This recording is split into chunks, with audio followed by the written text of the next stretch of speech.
స్వాగతమండి. ఈ రోజు వీడియోలో మనం సింహరాశి వారి గురించి తెలుసుకుందాం. మార్చి 30వ తారీఖు ఉగాది పండుగ. ఈ రాశివారు మార్చి 30 లోపు కాస్త జాగ్రత్తగా ఉండాలి. ఎందుకంటే ఈ నెలలో ఇద్దరు దేవతలు మీ ఇంటికి రాబోతున్నారు. ఆ ఇద్దరు దేవతలు ఇంటికి వచ్చి ఏదో సంకేతాన్ని ఇవ్వబోతున్నారు. అయితే ఉగాదిలోపు ఈ రాశివారు ఎటువంటి జాగ్రత్తలు తీసుకోవాలి? వారు చేసే పనులు ఏ విధంగా చేసుకుంటే వాళ్లకు అనుకూలంగా ఉంటుంది? ఏ ఇద్దరు దేవతలు వారి ఇంట్లో అడుగుపెట్టి అనుగ్రహం ఇవ్వబోతున్నారు? ఎవరొస్తున్నారు? ఏ సంకేతం ఇవ్వబోతున్నారు?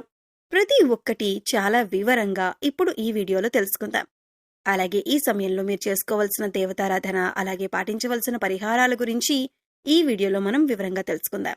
కానీ అంతకంటే ముందుగా మీరు కనుక మన ఛానల్ని ఇప్పటి వరకు సబ్స్క్రైబ్ చేసుకోకపోతే సబ్స్క్రైబ్ చేసుకొని పక్కనే ఉన్న బెల్ ఐకాన్ నొక్కి ఆల్ సెలెక్ట్ చేసుకుంటే మేము ఇలాంటి వీడియోస్ అప్లోడ్ చేయగానే ముందుగా మీకు నోటిఫికేషన్ వస్తుంది.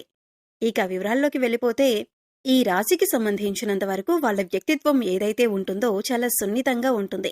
ఎక్కువ శాతం మీరు మనసుతో ఆలోచిస్తూ ఉంటారు. ఈ రాశి వాళ్లు ఎప్పుడూ కూడా అవతలి వాళ్లకి మంచి జరగాలి అని కోరుకుంటారు. అదే వీళ్లు ఫ్యామిలీ మెంబర్స్ విషయానికి వస్తే వాళ్ల సంతోషమే వీళ్ల సంతోషంగా భావిస్తుంటారు.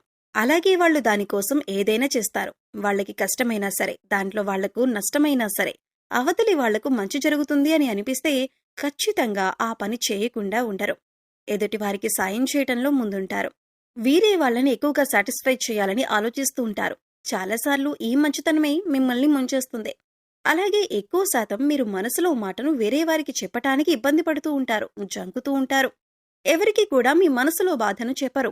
ప్రతి ఒక్క విషయాన్ని మీలో మీరే దాచేసుకుంటారు, బాధపడతారు. ఎక్కువగా మీరు నేరుగా భగవంతుడి దగ్గరే మీ బాధను విన్నవించుకుంటారు. మీ మనసులో మాటను చెప్పుకుంటారు. ఇదే మీకు ప్లస్ పాయింట్ అవుతుంది. ఎందుకంటే ఎవరి దగ్గర మన బాధను చెప్పుకోవాలో వారికే మీరు బాధను చెప్పుకుంటారు. అందుకే మీపై ఎప్పుడూ ఆయన అనుగ్రహం చూపించబోతున్నారు. అందుకే ఈ నెలలో మీకు అనుగ్రహం ఇవ్వబోతున్నారు. ఇక రాబోయే టైంలో మీరైతే తీసుకోవాల్సిన కొన్ని జాగ్రత్తలు ఏవైతే ఉన్నాయో అవి ఖచ్చితంగా తీసుకోవాలి. ఇటువంటి జాగ్రత్తలు తీసుకోకపోతే స్వయానా మీ చేతులతో మీరే మీ కాలు మీద కత్తి వేసుకున్నట్లే. అంటే మీరు చేస్తున్న పనులను మీరే చెడగొట్టుకున్న వారవుతారన్నమాట. ఇక దీంతో పాటు ఉగాదిలోపు చాలా మంచి శుభవార్త అనేది రాబోతుంది. ఆ వార్తను మీరు కలలో కూడా ఊహించరు. అంత మంచి సంతోషాన్ని కలిగించే న్యూస్ అయితే రాబోతుంది. కానీ మంచి ఎక్కడైతే ఉంటుందో చెడు కూడా అక్కడే ఉంటుంది కదా. కాబట్టి శుభవార్తతో పాటు ఒక చిన్న ప్రమాదం కూడా ఉంటుంది. అదేంటంటే మీకు శత్రువులైన వారు ఎవరైతే ఉన్నారో వాళ్ళు అలర్ట్ అయ్యే సమయం అన్నమాట. అయితే మీ శత్రువులు ఏదో ఒక విధంగా మీకు నష్టం కలిగించడానికి ప్రయత్నిస్తారు. కాబట్టి మీరు ఈ రాబోయే టైంలో ఏదైనా నిర్ణయం తీసుకోవాలి అనుకుంటే మీకు తెలిసిన వ్యక్తితో అయినా, లేకపోతే బంధువులతో అయినా, ఇంట్లో కుటుంబ